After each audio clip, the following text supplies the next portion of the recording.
From the age of 7, my guest experienced unimaginable abuse. Even though challenges lined her childhood journey, but God had a master plan for her. Unimaginable love that replaced unimaginable pain. Welcome, Tosin Ogwe. Thank you for having me. Your book, Numb. Yes. What does that mean to you? Why that name? Deprivation of feelings. Literally, I felt as though I've walked around without feelings for a very long time. So when it was time to find a title for the book, it only made sense to go for the catchy word numb, because that's how I pretty much felt for a very long time. Why did you feel, or have you felt numb for such a long time in your life? You're not in that place anymore. No, so I'm on my healing journey. Excellent. Why have I been numb for a long time? I suppose series of life experiences from childhood to, well, I'm an adult now. I wanted to say adulthood, but yeah, that's pretty much where I am now. From childhood to adulthood, just different life experiences sort of created, you know, as a tragedy happens, it kind of left me with a numb feeling, and then not dealing with it correctly and getting the help that I needed. Well, I didn't even realize that I needed help. Exactly. So the pile up of all those things over the years made me feel numb, hence the title. I like what you just said about not dealing with it, which is what quite a lot of us do, isn't it? Things are just, they keep bottling things up. Yeah. Things that have happened to us in the past. Yeah. Kind of like sweep it under the carpet. Yeah. But eventually there will come a time where the carpet will start giving way, isn't it? And then things will start to literally explode in our faces. Can I just ask, how have you been able to deal with the things that you kind of like went through? Which we'll talk about in a few minutes, Yeah. At the moment, I'll talk about presently, I'm in therapy presently. However, over the years, I've tried therapy, counselling, just self-help, reading, isolation, which is not really helping, to be fair.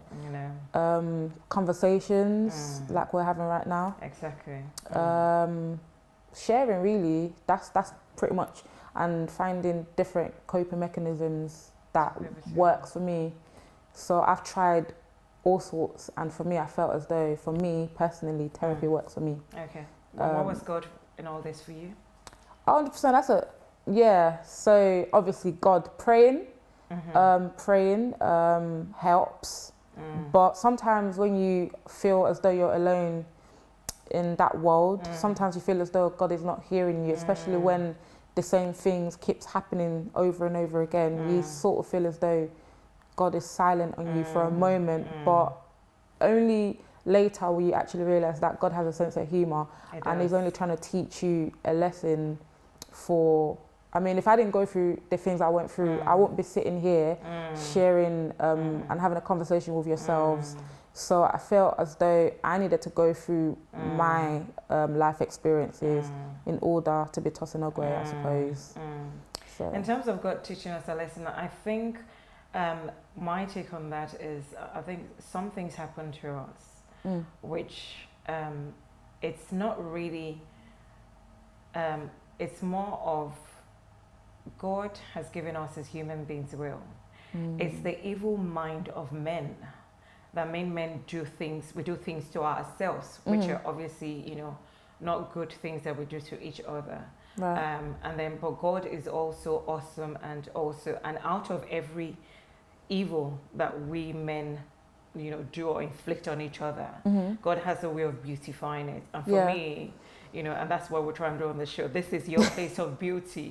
Whatever, you know, like the Bible says that whatever they meant for evil, God has turned it around into a place of beauty. And like you said, we're here sharing your story and encouraging other people about it.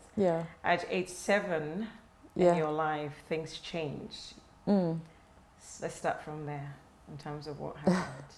So age 7, I tried to shy away from using the word, trying to be sensitive, but I basically got kidnapped, but obviously I can't say by who, etc. But in my book, I said I got snatched, basically. Yeah. That's probably the most comfortable word for me to use. To describe.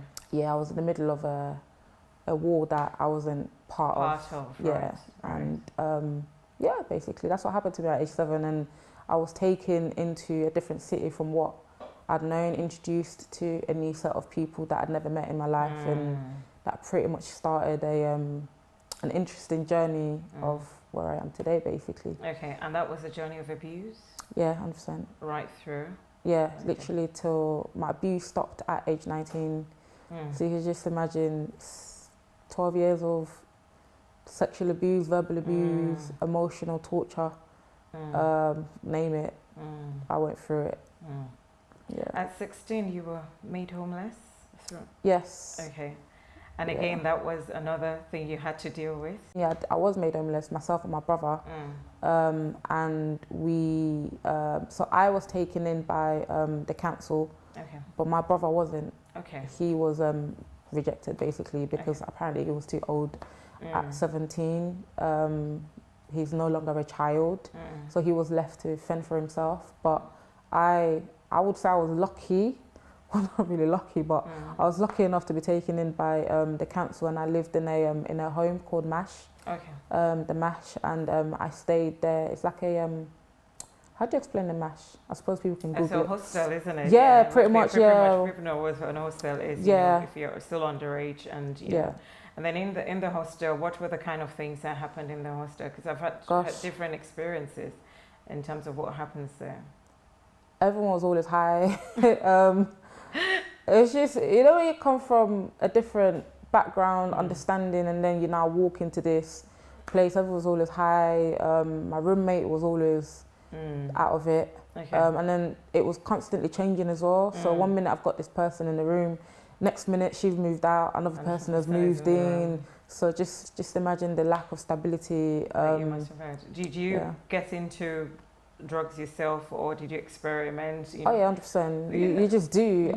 Way before all that, I'd experimented anyway, but also trying not to incriminate myself. I can't really confess much about some of the things I got up to. However, in the house, yes, to cope, because you're not with family, you're in a completely isolating situation. You're thinking of more ways to numb yourself. And so, of course, for me, it was easy to just turn to the, you know, the greens, the edibles, the greens, the drinks. Obviously, sex comes into play as well. And just do whatever you need to do to just survive that phase of life. And that's pretty much what I did. And I became a workaholic as well. Okay. I was constantly working. I still am. I'm trying to get out of that now. There's more to life than just working. There definitely is. Yes. So, yes. Yeah, that's pretty much. And that was how you dealt with it. And then you went into university, didn't you? Yeah, I went into uni, got worse. Oh, wow. I hated uni. I don't even know why I bothered. The experience for me was at university was not the best. Okay. Again, the constant isolation. Did you still have the abuse in uni? Yeah, definitely. Oh, God. I lived in a house with a bunch of people, and at one time I got gang raped by some of the people that I lived with, and I moved out quickly. But prior to that, I'd been gang raped before, so I wasn't. That university incident, as much as it frustrated me, I wasn't as much phased because it was less people. Wow. So it's kind of like, okay, been there, done that, got the t-shirt type of thing. And again, the numb comes up again. Yeah, and so just become, Okay. And I was intoxicated as well, though, so purposely. So I didn't choose to be intoxicated. They, you know, inflicted that on myself. And again, you're already numb because you're no longer aware of yourself, so they can do pretty much whatever they want to do. It's like an out-of-body experience, isn't it? 100%. It's like I'm just there, but I'm not there. Yeah. You know, it's how to deal with it. It's like you're switching off a light. And it's so when did the change come for you? Change came. Okay. I've always been in search for change. I felt as though all my life I've always been looking for something deeper. And for me, I've always thought that something deeper was love. And then we can categorize love in different layers, but I suppose the true love I was looking for was God's unconditional love. Because that was missing from maternal and paternal side of things. So obviously then I would go to God and be like, oh, I need you, okay, and then I feel like, oh, well, you're not there anyway. So the lack of belief, and then you then start hunting for all the love that I'm looking for. In whatever shape or form that it comes. You just take grab it, and then that showed attention. You're like, yes, come for it, you know. And then eventually I met my husband, but I was 19 and I met him, but I will say that I felt as though God used him to help me to find sanity in everything. Even though when I met my husband, it wasn't like we were both on this Christian path or Christian walk, but we both met each other's needs that weren't from my usual abuse, and it was completely different.